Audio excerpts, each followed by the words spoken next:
مفيش عروض لإمام عاشور، والأهلي يكشف الحقيقة كاملة.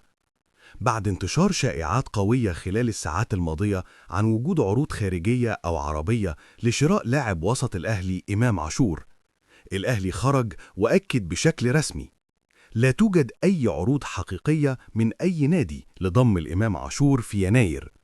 يعني كل الكلام اللي اتقال عن اهتمام أندية أو تفاوض أو رغبة من أطراف تانية ده كله غير صحيح حتى اللحظة.